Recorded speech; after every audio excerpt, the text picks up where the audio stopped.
भागवत जी कहते हैं कि अपने रसोई में आंवला, हरडे, बहेड़ा, इन तीनों के बाद कोई अच्छी चीज है तो अजवाइन, फिर उसके बाद बोला तो जीरा, फिर उसके बाद बोला तो हींग, और उसके बाद फिर वो बोलते हैं सबसे अच्छी चीज है मेथी का दाना।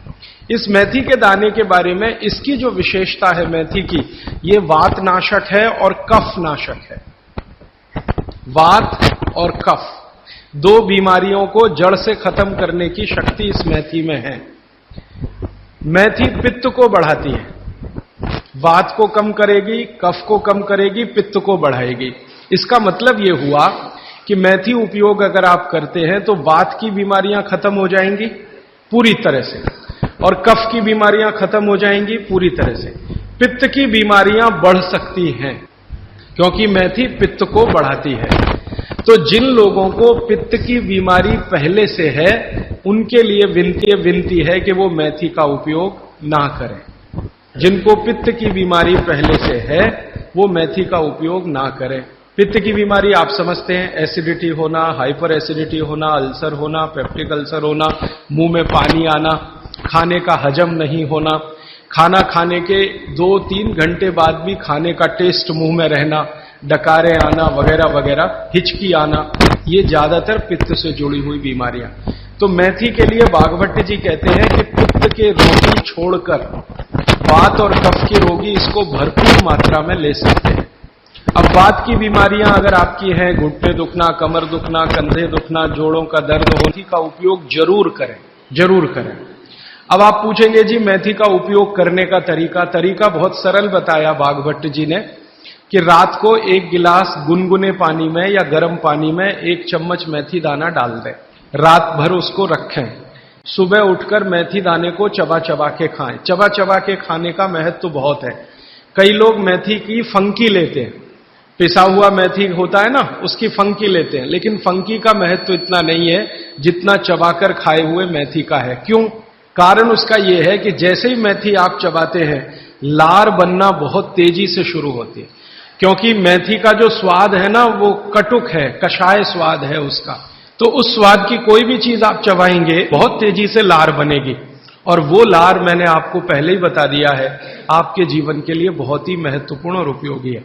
इसलिए मेथी दाने को चबाकर खाने का असर बहुत गहरा और बहुत अच्छा होता है। तो आप मेथी दाना नियमित रूप से अपने घर में रखें, रसोई में रखें, उसका उपयोग करें। इस मेथी दाने के लिए एक बात वैसे मैंने महसूस की है, हमारे ज्यादातर घरों में अचार जितने भी बनते हैं सब में मेथी होती है ज्यादातर। तो आप भागवत जी की बात अगर मानते हैं और सुनते हैं, तो जो भी अचार में मेथी है वो अचार नहीं है, औषधि है, दवा है। माने आप कभी भी अपने जीवन में ऐसे अचार खाने से परहेज ना करें जिसमें मेथी है। मेथी है तो जरूर खाएं, वो चाहे आम का अचार हो, चाहे कोई भी दूसरा नींबू का हो, या जो भी अचार आप डालते हैं, अगर मेथी है तो जरूर उस अचार को आप खा सकते हैं। कुछ अचारों में मेथी के अलावा ये भी होती है, अजवाइन होती है। अगर अजवाइन है तो आप जरूर अचार खा सकते हैं, क्योंकि महत्व की बात जो आपको मैं समझाना चाहता हूं वो ये कि किसी भी अचार पर, किसी भी फल पर औषधियों का असर फल से ज्यादा होता है। जो विज्ञान की बात है वो ये कि आपने अचार डाला, तो मान लो आम का फल था, आम के फल का अचार डाला, अब इस पे मेथी पड़ गई या इस पे पड़ गया ये अजवाइन पड़ गई, तो अजवाइन और मेथी 2 ऐसी औषधियां हैं जो दूसरे के प्रभाव को बहुत कम और अपने प्रभाव को बढ़ा देती हैं। तो कई लोग ऐसा घबराते हैं ना, मुझे अचार खाना तो अच्छा लगता है लेकिन खा नहीं सकता क्योंकि मुझे ऐसी तकलीफ है। मैं आपको ये कहना चाहता हूं कि अगर मेथी पड़ी हुई है किसी भी अचार में और आप वात के रोगी हैं या आपको कफ की तकलीफ है, तो बेझिझक वो अचार खाइए, तो अचार के साथ मेथी जाएगी। और अचार में पड़ी हुई मेथी का असर वो 20 गुनी ज्यादा होती है। तो इसलिए अचार में पड़ी हुई मेथी जितनी पुरानी होती जाएगी आपको उतनी ही लाभकारी है। और ठीक यही बात उन्होंने अजवाइन के लिए लिखी है कि अजवाइन अचार में पड़ गई है तो आप समझ लो कि वो बहुत गुनी बढ़ गई है। कोई भी MBBS MD डॉक्टर से पूछ के देख लीजिए, उसके बारे में कुछ नहीं जानता, और चूंकि वो जानता नहीं है तो अनजाने में कह देता अचार मत खाओ जी, हाँ, नहीं तो ये हो जाएगा, वो हो जाएगा। उसको ये मालूम नहीं है कि मेथी दाने का अचार है, अजवाइन का अचार है, जीरे का अचार है, हींग का अचार एक बनता है। तो भागवत जी कहते हैं कि जितने तरह के फलों के अचार हम बनाते हैं, उसमें आयुर्वेदिक औषधि अगर पड़ गई है तो वो फल का असर कम है, औषधि का असर ज्यादा है। और आयुर्वेद की औषधियों को कुछ विशेष कॉम्बिनेशन में तेल के साथ अगर आप उपयोग कर रहे हैं तो असर सबसे ज्यादा है। थोड़ा आगे बढ़ते हैं। वो हमारे रसोई घर में एक चीज के बारे में बहुत बखान करते हैं, माने बहुत बढ़ाई करते हैं। वो ये कहते हैं कि जो लोग खाने के बाद पान खाते हैं चूना मिलाकर, वो जिंदगी भर वात के रोगी होंगे नहीं। जो खाने के बाद पान खाते हैं चूना मिलाकर, वो जिंदगी भर वात के रोगी होंगे नहीं। माने चूना, वो बोलते हैं, सबसे बेहतरीन वातनाशक औषधि है।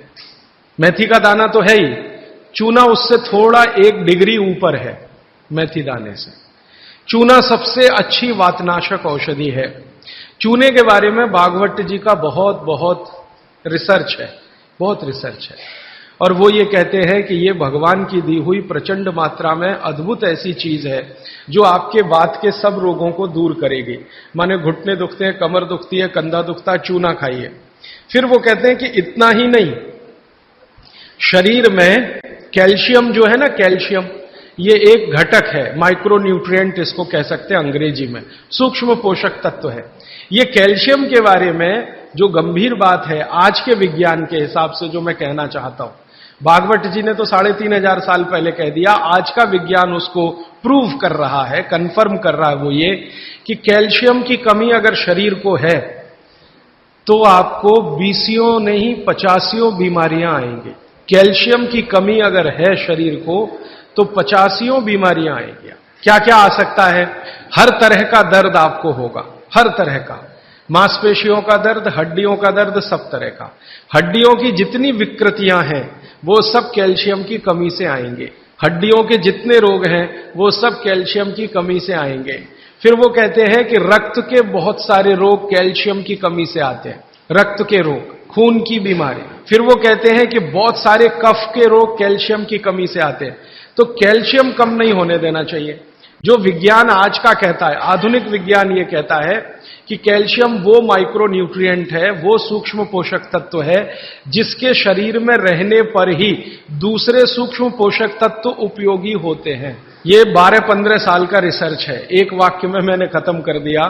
कैल्शियम की उपस्थिति में ही बाकी सभी सूक्ष्म पोषक तत्व उपयोगी होते हैं। इसका मतलब यह है कि अगर आपको शरीर में विटामिन सी का असर देखना है तो कैल्शियम चाहिए, विटामिन ए का असर देखना है तो कैल्शियम चाहिए, विटामिन बी का असर देखना है तो कैल्शियम चाहिए, अगर विटामिन डी का असर देखना है तो भी कैल्शियम चाहिए, विटामिन के का असर देखना है तो भी कैल्शियम चाहिए, प्रोटीन अच्छे से आपके शरीर को काम में आए तो कैल्शियम चाहिए, कार्बोहाइड्रेट्स ठीक से आपके शरीर को मदद करे तो कैल्शियम चाहिए, फैट्स आपके शरीर में डिसॉल्व होते रहें और जहां जरूरत है वहां लुब्रिकेशन में मदद करते रहे तो कैल्शियम चाहिए। माने समझ लीजिए कि कैल्शियम अगर नहीं है तो शरीर में सब कुछ बीमारियां आने ही वाली हैं। इसलिए कैल्शियम की उपलब्धता शरीर को होनी ही चाहिए। अब इसके बारे में भागवत जी कहते हैं, आधुनिक विज्ञान ने अभी प्रूव किया, भागवत जी पहले ही कह गए कि हमारे शरीर की 40 वर्ष की उम्र तक, 40 से 45 वर्ष की उम्र तक जो कुछ भी हम खा रहे हैं इसी में से हमको कैल्शियम मिलता रहता है। सबसे ज्यादा कैल्शियम आप जानते हैं दूध में है, दूध, फिर दूध के बाद दही, दही के बाद मट्ठा, मट्ठे के बाद मक्खन, मक्खन के बाद घी, इन सब में भरपूर कैल्शियम है। फिर आपने खाया संतरा, मौसम्मी, नारंगी, अंगूर, द्राक्ष, जो भी खट्टे फल, आम वगैरह वगैरह, सब में कैल्शियम भरपूर मात्रा में है। फिर सबसे ज्यादा कैल्शियम फलों में माना जाता केले में है। केला भरपूर खाना चाहिए क्योंकि कैल्शियम का सबसे बड़ा भंडार है और आसानी से हजम होता है। तो ऐसे जो फल हैं इनका जो कैल्शियम है ये 40-45 साल तक हमें आसानी से मिलता रहता है, क्योंकि शरीर की जो बायोकेमिस्ट्री है 40-45 साल तक एकदम दुरुस्त और तंदुरुस्त रहती है। जठर अग्नि भी तीव्र रहती है, बाकी सब फंक्शन ठीक है। लेकिन जैसे ही 45 की उम्र खत्म होती है माताओं को ये बात विशेष रूप से कह रहा हूं, बहनों को, माताओं को। जैसे ही आपकी 45 की उम्र पूरी होती है और आपका मेंसेस साइकिल बंद होता है, मासिक धर्म आपका बंद होता है, उसी समय आपको कैल्शियम हजम होना कम होना शुरू होता है। आप कितना भी ये सब चीजें खाएं, केला भी खाएं, ये भी खाएं, लेकिन कैल्शियम उतना पूर्ति नहीं करता, क्योंकि कैल्शियम को शरीर में डाइजेस्ट कराने वाला जो हार्मोन है वो तभी तक आपको है जब तक आपकी मासिक चक्र की शुरुआत है। मासिक चक्र बंद होते ही ये हार्मोन कम होता है। आप जानते हैं कई हार्मोन्स कम हो जाते हैं, तो कैल्शियम डाइजेस्ट होना बहुत मुश्किल होता है। तब आपको जरूरत पड़ती है कि बाहर से कैल्शियम लें।